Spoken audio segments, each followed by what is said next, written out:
প্রিয় শিক্ষার্থী বন্ধুরা, আজকে আমরা শিখছি বিভিন্ন চাকরির পরীক্ষায় যে ট্যাগ কোশ্চেনগুলো আসে সেগুলো কিভাবে সহজেই আমরা সমাধান করতে পারবো সেই বিষয়ে। আমি অবশ্যই প্রত্যেকটা সেন্টেন্সকে অবশ্যই ভালোভাবে এক্সপ্লেন করব, যাতে করে এরকম হাজার সেন্টেন্স আসলে তোমরা সহজে করতে পারো। তো চলো দেরি না করে আজকে ক্লাসটা শুরু করি। For the boys the task was easy, এটা ছিল দুদক ব্যবস্থাপনা অধিদপ্তর 2019 সালের পরীক্ষায়। তো এখানে যেই সেন্টেন্সটা রয়েছে আমরা সবসময় একটা বিষয় খেয়াল করবো, ট্যাগ কোশ্চেন করার সময় যে সেন্টেন্সটাকে আমরা ট্যাগ কোশ্চেন করতে যাচ্ছি সেই সেন্টেন্সটা কি ইম্পারেটিভ না অন্য সেন্টেন্স। তো আমরা জানি ইম্পারেটিভ সেন্টেন্স চিনার একটা উপায় আছে, ভার্ব এবং ল্যাট দ্বারা শুরু হয়। আমরা যদি খেয়াল করি এই সেন্টেন্সটাতে ভার্ব বা ল্যাট দ্বারা সেন্টেন্সটা শুরু হয়নি, সো এটা কখনোই ইম্পারেটিভ হওয়ার সুযোগ নেই। তো আমাদের রুল ছিল যদি সেন্টেন্সটা ইম্পারেটিভ সেন্টেন্স হয় সেই ক্ষেত্রে ট্যাগ কোশ্চেনটা উইলি হবে অথবা শ্যালই হবে যদি লেটার দ্বারা সেন্টেন্সে শুরু হয়। সকল ইম্পারেটিভ সেন্টেন্সে কি হবে উইলিউ, তবে যদি লেটার দ্বারা শুরু হয় ইম্পারেটিভ সেন্টেন্সটি সেই ক্ষেত্রে শ্যালই। লেটার ছাড়া অন্য যেভাবে হোক, লেট মি, লেট হিম অথবা ভার্ব অথবা অ্যাডভার্ব প্লাস ভার্ব দ্বারা শুরু হোক, সেই ইম্পারেটিভ সেন্টেন্সগুলো আমরা শুধুমাত্র উইলিউ দিয়ে করতে পারি। আর ইম্পারেটিভ সেন্টেন্স বাদ দিয়ে অন্য যত সেন্টেন্স আছে, যেমন ধরো অ্যাজারেটিভ, এক্সক্লেমেটরি, অপটেটিভ, মানে অন্য যেই সেন্টেন্সগুলো আছে সকল সেন্টেন্সগুলোকে ট্যাগ কোশ্চেন করতে গেলে প্রথমে আমি অক্সিলারি ভার্ব ব্যবহার করব। তার মানে আমাকে অক্সিলারি ভার্ব চিনতে হবে। আমরা জানি am, is, are, was, were, have, has, had, shall, should, will, would, can, could, may, might, must, would to, need to, dare to, এগুলো হচ্ছে অক্সিলারি ভার্ব।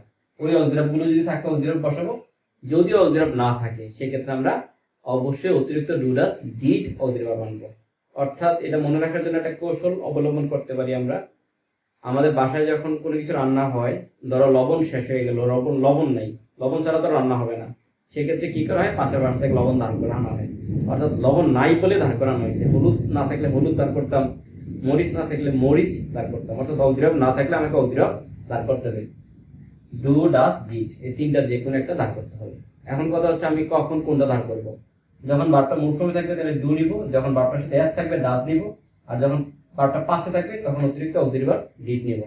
সে অতটুকু যদি মনে রাখতে পারি ইনশাল্লাহ আমার অক্সিলারি ভার্বের আর কোনো ঝামেলা হবে না। তারপরে যদি সেন্টেন্সটা হ্যাঁ বোধক হয়, আমরা জানি ট্যাগ কোশ্চেনে না বোধক হয়ে যাবে।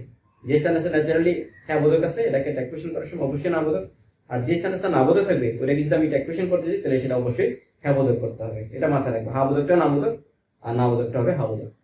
এরপরে সাবজেক্টের প্রনাউন, আমরা জানি সাবজেক্টের প্রনাউন কিভাবে করতে হয়।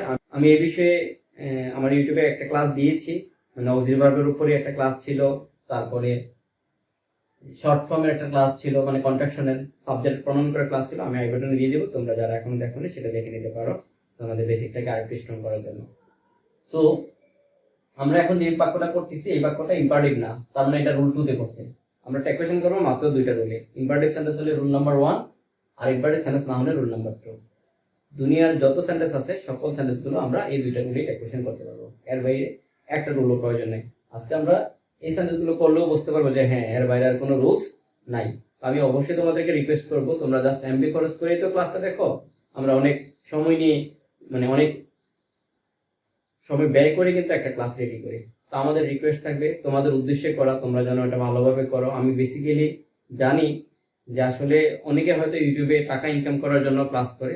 আমি ব্যক্তিগতভাবে টাকা ইনকাম করা আমার মূলত উদ্দেশ্য নয়। আমার উদ্দেশ্য যারা তোমরা এখনো ইংরেজিতে দুর্বল তাদের জন্য আমার এই ক্লাসটি। আমি করলে আরো হয়তো 2 বছর 3-4 বছর আগে আমি ইউটিউবে ক্লাস শুরু করতে পারতাম।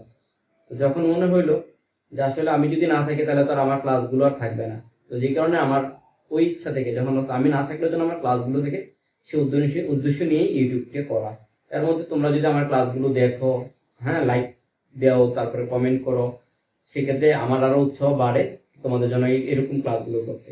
আমি অবশ্যই আশা করবো তোমরা যারা আমার ইউটিউব ক্লাসগুলো দেখো অবশ্যই তোমরা আমার চ্যানেলটি সাবস্ক্রাইব করে আমার পাশে থাকবা। অবশ্যই যতটা ক্লাস দেখো প্রত্যেকটা ক্লাস দেখার পরে যদি তোমাদের পছন্দ হয় অবশ্যই লাইক দিবা, আর যদি কোথাও কোনো সমস্যা মনে হয় অবশ্যই কমেন্ট বক্সে জানাবা। আর বেসিক্যালি তোমাদের যদি কোনো জায়গায় প্রবলেম হয় অবশ্যই কমেন্ট বক্সে আমাকে ইনফর্ম করবো, আমি ইনশাল্লাহ তোমাদের সেই সমস্যাগুলো নিয়েও আলোচনা করব। আর অবশ্যই তোমাদের পাশাপাশি যারা ইংরেজিতে একটু দুর্বল, যাদের ইংরেজি শেখা দরকার, অথবা তোমরা অবশ্যই শেয়ার দিবা। হ্যাঁ, ক্লাসে শেয়ার দিলে অন্যরাও দেখতে পারবে। তো মূলত সবাইকে সহযোগিতা করার উদ্দেশ্যে আমার এই ক্লাসটি। আশা করবো আর কি তোমরা অবশ্যই আমাকে হেল্প করবে, যাতে করে আমাদের বাংলাদেশের যে ছেলেমেয়েরা ইংরেজিতে যারা বেশি দুর্বল তারা যেন সহজেই এই দুর্বলতা কাটিয়ে উঠতে পারে, বিনামূল্যে এই ক্লাসগুলো। সো অবশ্যই তোমরা পুরো ক্লাসটা দেখো, ইনশাল্লাহ অবশ্যই অনেক কিছু শিখতে পারবা। এখানে যেটা বলছিলাম যে for the boys the task was easy, এটা ইম্পারেটিভ সেন্টেন্স না? তো এখানে দেখা যাচ্ছে যে সাবজেক্ট হচ্ছে এখানে দি টাস্ক ওয়াজ হচ্ছে এই সেন্টেন্সের ভার্ব। দেখো ফর হচ্ছে প্রেপোজিশন, আর আমরা জানি প্রেপোজিশন পরে নাউন বসে অথবা আর্টিকেলের পরে নাউন। সো এখানে তো ভার্ব নাই, দি টাস্ক দি আর্টিকেলের পরে আবারও দেখো নাউন, এরপরে রয়েছে ভার্ব। তো এখানে দেখো এই যে একটা sentence the task was easy, এই সেন্টেন্সের আগে আছে প্রেপোজিশন প্লাস নাউন। আমরা বলছিলাম একটা অর্থপূর্ণ সেন্টেন্সের আগে অথবা শেষে প্রেপোজিশন প্লাস নাউনটা আলাদা করে বসতে পারে। এটাকে তুমি সেন্টেন্সের মধ্যেও ধরতে পারো, এটা আলাদা করে যদি বাদ দিয়ে দাও তাতেও কোনো সেন্টেন্স বড় ধরনের তারতম্য তৈরি হয় না। তো যাই হোক, আমরা যদি খেয়াল করি সেন্টেন্সে অক্সিলারি ভার্ব আছে, তো আমাদের কথা ছিল অক্সিলারি যদি থাকে ট্যাক্সেশন করার সময় আমি অক্সিলারি ভার্ব ব্যবহার করব। এখানে কি ছিল? অক্সিলারি ভার্ব ওয়াজ ছিল, সো আমি ট্যাক্সেশন করার জন্য অবশ্যই ওয়াজ নিব। আর যেহেতু এটা হাবোধক বাক্য, আমরা জানি নাবোধক বাক্যগুলো চেনার উপায় হচ্ছে মানে নাবোধক শব্দ থাকবে। এই জন্য তোমাদেরকে একটা কৌশলও দিয়েছি, আমার ইউটিউবের ক্লাসে আছে, আমি আই বাটন দিয়ে দিচ্ছি তোমাদের সাথে তোমরা দেখার জন্য।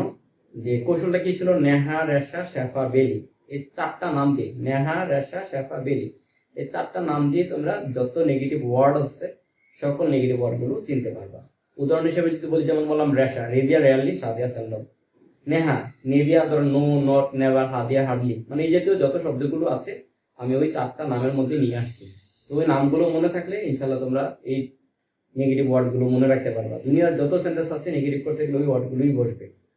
তো যাই হোক, নেহার, শেফালি, বেলি কোনো শব্দ এখানে নাই, অথবা এখানে কোনো নাবোধক শব্দ নেই। আমরা বলছিলাম যখন নাবোধক শব্দ থাকবে না, তার মানে বাক্যটা হ্যাবোধক আছে, হ্যাবোধক হলে আমাকে কি করতে হবে? এটা কোশ্চেনে নাবোধক করতে হবে, যেটা আমি প্রথমেই বলেছি।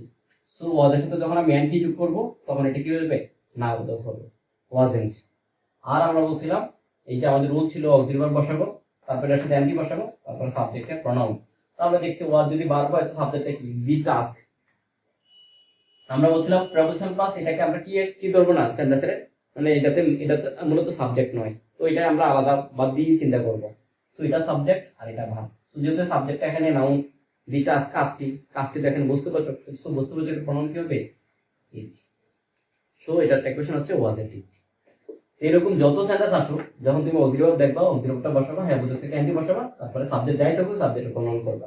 যদি এখানে করিম থাকতো তাহলে করিমের প্রনাউন কি হইতো? হি হইতো। যদি রিনা থাকতো রিনার প্রনাউন কি হইতো? সি হইতো। অর্থাৎ সাবজেক্টটা দেখে তুমি জাস্ট প্রনাউন করে দিতে। তো এরকম 1000 কোটি সেন্টেন্স আসুক, তোমরা অবশ্যই এই নিয়মটা জানলে 1000 কোটি সেন্টেন্সকে তোমরা ট্যাক্সেশন করে ফেলতে পারবে। পরের সেন্টেন্সে যাই, উই উইল গো হোম সুন। দেখো সেম রুল, এটা আসছিল রাজশাহী ইউনিভার্সিটি ভর্তি পরীক্ষা 2018 সালে। এখানে আমার কথা হচ্ছে এটা কি ইম্পারেটিভ সেন্টেন্স? না, ইম্পারেটিভ সেন্টেন্স না। কেন নয়? কারণ এটা ভার্ব দ্বারা শুরু না, লেট দ্বারাও শুরু না। সো আমার 2 নম্বর রুলে পড়ছে, তাহলে আমি প্রথমে অক্সিলারি ভার্ব বসাবো। দেখো এখানে উইল আছে, অক্সিলারি ভার্ব, এবং দেখো সেন্টেন্সটা হ্যাবোধক আছে, কোনো নাবোধক শব্দ এখানে নাই। তো হ্যাবোধক কি হচ্ছে? আমাকে নাবোধক করতে হবে। তো উইলের সাথে যখন নট যোগ হবে তখন এটা হয়ে যাবে ওন্ট। এই জন্য আমি দেখতে 4টা ব্যতিক্রম দিছি, অক্সিলারি যেগুলো আছে এগুলোর মধ্যে 4টা ব্যতিক্রম। এম এর সাথে নট যোগ করলে ইন্ট হবে, শেলের সাথে নট যোগ করলে শ্যান্ট, উইলের সাথে নট যোগ করলে ওন্ট, ক্যানের সাথে নট যোগ করলে কান্ট। অর্থাৎ উইলের সাথে যখন নট যোগ হবে তাহলে কি হবে? ওন্ট হবে। সো আমি এখানে উইলের সাথে যখন নাবোধক করবো, এন্টি যোগ করবো, সেক্ষেত্রে হয়ে যাবে ওন্ট। তাহলে আমাদের রুল অনুযায়ী আমি অক্সিলারি ভার্ব বসালাম, তারপরে অ্যান্টি বসালাম, এবার সাবজেক্টের প্রনাউন। তো আমরা দেখছি উইল যেহেতু মডাল ভার্ব, তো এটার আগে তো অবশ্যই সাবজেক্ট, এবং জানি উইলটা নিজেই প্রনাউন। সো প্রনাউন আছে, আমি জাস্ট প্রনাউনটাই বসাই দিলাম। যদি নাউন থাকতো নাউনের প্রনাউন করতাম, এখানে প্রনাউন আছে সরাসরি প্রনাউনটা বসাই দিলাম। ওই রুল একটাই, মানে 2 নম্বর রুলই। এরকম 1000 সেন্টেন্স তোমরা পড়ে ফেলতে পারো। পরের সেন্টেন্সে দেখো, ব্যাংকস ক্লোজ এট 4 PM। এটা আসছিল শিক্ষা প্রশাসনিক অধিদপ্তর 2021 সালে। তো এখানে যদি খেয়াল করি, এই সেন্টেন্সটাও ইম্পারেটিভ সেন্টেন্স না, কারণ এটা ভার্ব বা লেট দ্বারা শুরু হয়নি। এখানে সাবজেক্ট হচ্ছে ব্যাংকস আর ভার্ব হচ্ছে ক্লোজ। এখানে দেখো সাবজেক্টটা পুরো, এই জন্য ভার্বের মূল ফর্ম বসছে। তো এখানে আমরা দেখছি আমাদের 2 নম্বর রুলে পড়ছে, 2 নম্বর রুলে অক্সিলারি থাকলে অক্সিলারি বসবে, না থাকলে আমরা কি করতে হবে? Do, does, did. তো যেহেতু আমরা দেখছি এখানে অক্সিলারি নাই, যে বললাম am is, are, was, are, have, has, had, এই অক্সিলারি ভার্বগুলো নাই বা মডাল ভার্বগুলো এখানে নাই, সেই ক্ষেত্রে আমরা ডু, ডাজ, ডিড আনবো। যেহেতু আমরা বলছিলাম প্লে ভার্বের মূল ফর্ম থাকলে ডু আসবে, প্লেস থাকলে ডাজ আসবে, প্লেট থাকলে ডিড আসবে। যেহেতু এখানে ক্লোজ, সো অবশ্যই কি আনবে? ডু আনবো। যেহেতু ক্লোজ আছে ডু আনবো। যদি ক্লোজের সাথে এস থাকতো তাহলে আমি ডাজ আনতাম, যদি ডিড থাকতো ক্লোজড তাহলে আমি ডিড আনতাম। সো আমরা নিলাম ডু। যেহেতু বাক্যটা হ্যাঁ বলে গেছে, ডুর সাথে অ্যান্টি, এবং সাবজেক্টের প্রনাউন। আমরা জানি ব্যাংকস এখানে প্লুরাল, যখনই প্লুরাল হবে তার প্রনাউন কি হবে? দে হবে। তবে আমিষ থাকলে সেটা উই হয়ে যাবে। সো আমরা এই রুলটি দেখো, এই তিনটা সেন্টেন্সই সেম, এই 2 নম্বর রুলেই করলাম। তারপরে sentence I ought to complete, এটা আসছিল মন্ত্রণালয়, বিভিন্ন মন্ত্রণালয়ের যে প্রশাসনিক পরীক্ষা 2018 সালে পরীক্ষা আসছিল। তো এখানে দেখো মডাল ভার্ব আছে ওট টু, আমরা বলছিলাম ought to, need to, dare to, এগুলো মডাল অক্সিলারি ভার্ব। সো যেহেতু এখানে অক্সিলারি ভার্ব আছে, আমাদের কাজ ছিল অক্সিলারি ভার্ব বসানো। ওট আছে, আমি বসালাম ওট। যেহেতু বাক্যটা হাফ হয়ে গেছে ওটের সাথে, অ্যান্টিউটন, আর আই তো নিজেই প্রনাউন, কারণ মডাল ভার্বের আগে সাবজেক্ট, আর সাবজেক্ট এখানে এটা নিজে প্রনাউন, সো প্রনাউন বসে গেছে। দেখো এই সেম রুল এই 2 নম্বর সেন্টেন্সে আমি করে নিচ্ছি। এখানে ought to, need to, dare to, এর মধ্যে জাস্ট ওট টুটা কিন্তু বসে নেই। হ্যাঁ, তারপরে সেন্টেন্স দেখো, লাভ দা পুর, লাভ ভালোবাসা, দা পুর গরিবদেরকে। একটু যদি খেয়াল করে দিই, আর্টিকেল আর পুর হচ্ছে এখানে নাউন। আসলে পুরটা অ্যাডজেক্টিভ আকারে ছিল, অ্যাডজেক্টিভ আমরা জানি পুর অ্যাডজেক্টিভ আকারে বসে, কিন্তু এখানে আর্টিকেল পরে বসে নাউন। অর্থাৎ যখন অ্যাডজেক্টিভ নাউন আকারে বসে তখন এটা তার পুরো জাতিকে বোঝায়, তার আগে দা বসে। সো লাভ দা পুর, গরিবদেরকে ভালোবাসো। এখানে ভার্ব হচ্ছে লাভ, সো এটা ভার্ব দ্বারা শুরু। তাহলে আমাদের রুল 1 এর পর ইম্পারেন্ট সেন্টেন্স, আমরা বলছি ইম্পারেন্ট সেন্টেন্স মানে কি? উইলি হবে, লেটাস থাকলে শ্যাল বি। এটা তো লেটাস না, সেটা কি হবে? অবশ্যই উইলি হবে, উইল। এটা ছিল সাধারণ প্রশাসনিক অধিদপ্তর 2019 সালে। তারপর আসো let us go out for a walk. So আমরা বলছিলাম লেট দ্বারা শুরু ইম্পারেন্ট সেন্টেন্স, এবং রুল 1 এ ইম্পারেন্ট সেন্টেন্সে লেটাস থাকলে কি হবে? Shall be. সো এটা টেকনিক হবে শ্যাল বি, শ্যাল বি। এটা আসলে জনতা ব্যাংক 2020 সালের যে পরীক্ষা ছিল সেই পরীক্ষা। এরপর আসো Kamal talks as if he knew everything. এটা আসছিল বাংলাদেশ প্রকৌশলী কমিশনার পদ 2019 সালে। তো এখানে আমরা যদি খেয়াল করি, Kamal talks as if he knew everything, এখানে খেয়াল করো অ্যাজ ইফ হচ্ছে এখানে কনজাংশন একটা, এটার আগে সাবজেক্ট কামাল, পরে ভার্ব, পরে সাবজেক্ট, এরপর নিউ ভার্ব। সো এখানে দেখতে পাচ্ছি আমরা 2টা সেন্টেন্স। এরকম সেন্টেন্স তোমরা হয়তো পেতে পারো যে 2টা সেন্টেন্স কোনো কন্ডিশনাল যোগ হয়েছে, তখন একটা সেন্টেন্সকে একটা ক্লোজ বলা হয়। মানে 2টা ক্লোজ অথবা 3টা ক্লোজ বা 4টা ক্লোজ যদি কোনো সেন্টেন্স এরকম থাকে, আর ওইগুলোকে যদি তোমাদেরকে ট্যাগ কোয়েশ্চেন করতে বলে, তোমরা যে ক্লোজটা স্বাধীন সেই ক্লোজটাকে ট্যাগ কোয়েশ্চেন করবা। কারণ স্বাধীন ক্লোজটা চিনবো কিভাবে? যখন 2টা ক্লোজের মাঝখানে কন্ডিশন থাকবে, তাহলে বুঝবা যে যেই ক্লোজটার আগে কন্ডিশন সেই ক্লোজটা পরে দিন, সো এটা ট্যাগ কোয়েশ্চেন হবে। আমি আবার বলছি, যে ক্লোজের আগে কন্ডিশন থাকবে সেই ক্লোজটা পরে দিন, আর অন্যটা স্বাধীন। সো এটা স্বাধীন, এটা ট্যাগ কোয়েশ্চন করবে। যেহেতু টকের সাথে এস আছে, কামাল টক্স, এখানে দেখো কোনো অক্সিলারি ভার্ব নাই। আমাদের কথা ছিল এটা ইম্পারেটিভ সেন্টেন্স, 2 নম্বর রুলে পড়ছে অক্সিলারি ভার্ব নাই যেহেতু, তাহলে আমরা কি করতে হবে? ডু, ডাজ, ডিড আনতে হবে। তো যেহেতু টকের সাথে এস আছে, তো আমরা বলছিলাম যখন পেশ এস ছিল ডাজ আসবে, তো টকের সাথে এস আছে, আমরা কি নেব? ডাজ নেব। তো এখানে আমরা নিলাম ডাজ। এবং যেহেতু দেখছি হি, কামাল টক্স, কামাল কথা বলে, হ্যাবোধক বাক্য, কোনো নাবোধক শব্দ নেই, সো এটার সাথে অ্যান্টি, ডাজেন্ট। এবং কামাল আমরা জানি না, কামালের প্রনাউন কি? হি। কারণ আমাদের কথা ছিল সাবজেক্টের প্রনাউন বসানো। আমি আবার বলছি, অক্সিলারি ভার্ব অ্যান্টি, সাবজেক্টের প্রনাউন, তারপর প্রশ্নবোধক চিহ্ন, ডাজেন্ট হি। এরপরে চলে দেখো এভরিবডি হেটস এ লায়ার। তো এটা একটু ভালোভাবে শিখলে ভালো হয়, তোমাদের এরকম হাজার সেন্টেন্স তোমরা করতে পারো। একটু ডিফারেন্ট নিয়ম আছে এটা, তবে রুল ওই সেম রুল। দেখো এভরিবডি, দেখো every, is, any, either, nobody, না, নো ওয়ান, নিদার, এই যে শব্দগুলো, মানে আমি এটা আবার বলছিলাম এনা, নেগেটিভ জন্য 4টা সেন্টেন্স বলছিলাম, নেহা, রেশা, শেফা, বেল, 4টা নাম বলছিলাম। আর এখানে নতুন করে আসতে বললাম এনা। এই 5টা নাম তোমার ট্যাগ কোয়েশ্চন করার জন্য আলাদা করে শিখে নাও। তো এনা মানে এভরি, ইজ, এনি, ইদার, এ দিয়া, দেখো এ দিয়া তৈরি, এভরি, ইজ, এনি, ইদার, না দিয়া, নাম, নোবডি, নো ওয়ান, নিদার। এই শব্দগুলো যদি দ্বারা কোনো সেন্টেন্স শুরু হয়, হ্যাঁ, সেই ক্ষেত্রে আমরা সবসময় ন্যাচারালি সিঙ্গুলার ভার্ব ব্যবহার করি। যেমন দেখো এভরিবডি হেটস, এর সাথে দেখো এস আছে, সো এটা অবশ্যই সিঙ্গুলার ভার্ব নিছে। কেন সিঙ্গুলার নিছে? এভরি মানে প্রত্যেক, প্রতি যুগে, প্রত্যেককে আলাদা আলাদা করে বোঝাচ্ছে। এই জন্য এগুলো সবসময় সিঙ্গুলার ভার্ব নেবে ন্যাচারাল সেন্টেন্সে। ট্যাগ কোয়েশ্চন করার সময় এগুলো প্লুরাল হয়ে যাবে। কেন হয়ে যাবে? যেমন ধরো every mother loves her child, প্রত্যেক মাতা সন্তানকে ভালোবাসে। আমি প্রশ্ন করলে কি একজনকে করব, তারা কি সন্তানকে ভালোবাসে? অবশ্যই তারা মানে দে। সো এগুলোর প্রনাউনটা কি হবে? দে হবে। কি হবে? দে। এই কারণে এগুলো যেহেতু সিঙ্গুলার নয়, দের সাথে কি ইজ হবে? কখনোই হবে না। তো দের সাথে কি হবে? আর, এটা রাইট। সো যখনই এই জাতীয় শব্দগুলো দ্বারা কোনো সেন্টেন্স শুরু হয়, এগুলো এই জাতীয় সেন্টেন্সগুলোকে যদি তুমি কোয়েশ্চন করতে যাও, অবজার্ভ ইজ থাকলে তোমাকে আর করতে হবে, ওয়াজ থাকলে ওয়্যার করতে হবে, হ্যাজ থাকলে হ্যাভ করতে হবে, ডাজ থাকলে ডু করতে হবে। এটা তুমি মেমোরাইজ করে ফেলো তাতেও ঠিক আছে, অথবা যারা সিঙ্গুলার ব্যবহার, প্লুরাল ব্যবহার জানো, সেক্ষেত্রে তোমরা সহজেই করতে পারো। নরমালি যদি আমি বলি হি সাথে কি বসে? ইজ বসে। আর দে সাথে আমি ইজ বসাতে পারবো বলো? কখনোই দে সাথে ইজ বসবে না। এর সাথে কি গোজ ব্যবহার করতে পারবো? দে গোজ টু স্কুল? কখনই হবে না। সো এর সাথে কি ব্যবহার করতে হবে? আর এর সাথে ব্যবহার করতে হবে গো, অর্থাৎ প্লুরাল ভার্ব ব্যবহার করতে হবে। এই টাইপের শব্দগুলো দ্বারা যদি মানে এগুলো শব্দগুলো যদি সেন্টেন্সে সাবজেক্ট আকারে বসে সেন্টেন্সটাকে ডেকোরেশন করতে হয়, সেক্ষেত্রে আমরা এগুলা প্রনাউন জেনারেলি দে করব আর এগুলোর সাথে প্লুরাল ভার্ব ব্যবহার করব। সো এখানে দেখো এভরিবডি হেটস এ লায়ার, এখানে দেখো হেটের সাথে এস আছে, তাহলে আমার হিসাব অনুযায়ী বারবারই আজকে একটা ডাজ আসার কথা, কিন্তু আমরা বুঝলাম যেহেতু এটাকে এভরিবডি এনার উল্লেখ করছে, সেক্ষেত্রে ডাজটা কি হয়ে যাবে? ডু হয়ে যাবে। সো আমি নিলাম এখানে ডু, হ্যাঁ বোঝা গেছে, ডুর সাথে এন্টি, আর এভরিবডির প্রনাউনটা কি হবে? দে, ডোন্ট দে। এরপরে সেন্টেন্স দেখো হু কেয়ারস, একটু খেয়াল করো, হু কেয়ারস নরমালি দেখতেও দেখা যাচ্ছে এটা ইন্ডিকেটিভ সেন্টেন্স, আবার করতে হবে প্রশ্ন মানে ট্যাকুয়েশন করতে হবে, প্রশ্ন চিহ্ন দেওয়া আছে। তো এখানে আমি একটা সেন্টেন্স বলি তোমাদেরকে, নোবডি লাইকস হিম। তোমরা যারা অ্যাডজার্ভ সেন্টেন্স থেকে ইন্ডিকেটিভ করেছো, চেঞ্জিং সেন্টেন্স বা ট্রান্সফরমেশন অফ সেন্টেন্স অলরেডি করেছো, তাদের জন্য আমি বলবো কথাটা, নোবডি লাইকস হিম, কেউ তাকে পছন্দ করে না, এটাকে ইন্ডিকেটিভ করতে হলো পরীক্ষায়।